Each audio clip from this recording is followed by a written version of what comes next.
በተክለ ሃይማኖት ልደት ባሕርም ማር ሆነች፣ ባሕርም ወተት ሆነች። ተክለ ሃይማኖትን ጠርቶ ውሃውን ቢጠጡት ወተት፣ ውሃውን ቢጠጡት ማር። እንዴኳን ተመልከቱ። አንድ የጠንቋይ ልጅ ነበረ። ያ የጠንቋይ ልጅ የአቡነ ተክለ ሃይማኖትን ደቀ መዝሙር አገኘው። አንተ ምን ትጠጣላችሁ አለው። ጠላ ብንፈልግ ጠላ፣ ወተት ብንፈልግ ወተት አለ። የአቡነ ተክለ ሃይማኖት ደቀ መዝሙር። አሁን የመጣ ታጠጡኛላችሁ? አዎ። ምን ታገኛላችሁ? እሱን አባቴ ነው የሚያውቅ አለው። ከዚያ በኋላ በልና እንዲህ ሲለው አይ ነገ ነው የምመጣ ድንገት የበላችሁኝ እንደሆነ አለ። እንዴት እናንተ ሰው ትበላላችሁ? እንዲህ አለ። ኧረ አልበላም። እንግዲያስ እኛማ አልበላው አለ።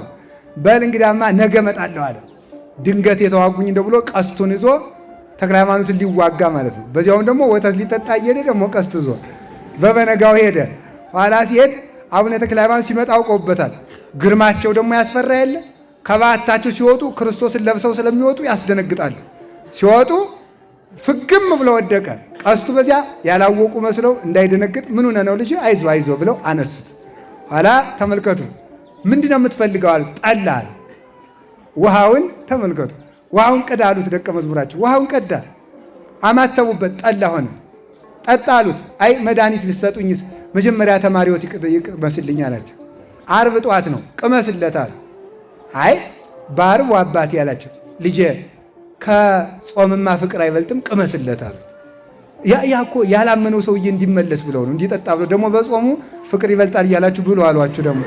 ከዚያ ተመልከቱ ምን አደረጉ። ከዚያ ቀመሰ፣ ጠጣ። ና ከመዝግ የሰበው በቃ ነገም ናጥ እንደ ያረኳ ጠጣለሁ አሉ። ስለዚህ ተመልከቱ ዛሬ ሊቃውንቱ የዘመሩት በተክለ ሃይማኖት ልደት ባሕርም ወተት ሆነች፣ ባሕርም ማር ሆነች ተብሎ ተነግሯል። እውነትም ይሆናል። በምስጢሩ ሲተረጎም ሌላ ይሆናል። ያንን ለሌላ ጊዜ እናደርገዋለን። በቁሙ ግን በተክለ ሃይማኖት ስም ውሃውም ወተት ይሆናል፣ ማር ይሆናል። ተክለ ሃይማኖት ያያችሁትን፣ የሰማችሁትን፣ የደሳሳችሁትን፣ ያሰባችሁትን፣ የረገጣችሁትን ሁሉ ማርና ወተት ያደርጉላችሁ። አቡነ ተክለ ሃይማኖት የበረከት አባታችን ናቸው። ከዚያ ተመልከቱ አላችሁ የላችሁ እንዲህ ያለ ልጅ ይወለዳል። ተክለ ሃይማኖት በባሕር ተክለ ሃይማኖት በየብስ ከባሕር ቢጠሩት የሚጠግን ከየብስ ቢጠሯቸው የሚጠግኑ ሽፍታ ቢመጣ የሚሰውር አንዲት የተክለ ሃይማኖት ዝክር የምትዘክር ሰው ነበረችና ሽፍቶች መጥተው አንቺ ጠላውን አለ። ታው የተክለ ሃይማኖት ዝክር ነው አምጪ። አይ አባቴ የተክለ ሃይማኖት እንግዲያስ እኔንም ዝክሩንም ይሰውሩ አለች። አረ ስትጸልይ ዝክሩም እሷም ተሰወሩ። ሰዎቹ እየተደናበሩ በዚህ እየገፏት አያዋትም በእውነቱ ማለት ነው።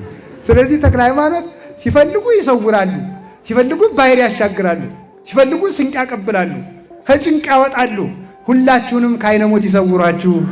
እንዲህ ብለው ሲኖሩ ታኅሳስ 29 ቀን በጽንስ ይሄ የተተረጎመላቸው ፀሐይ ዓለም ብርሃነ ዓለም ሐዲስ ሐዋርያ አባታችን ብሩህ ተክለ ሃይማኖት ዛሬ ታኅሳስ 24 ቀን ለኢትዮጵያ ብርሃን ተወለዱላት።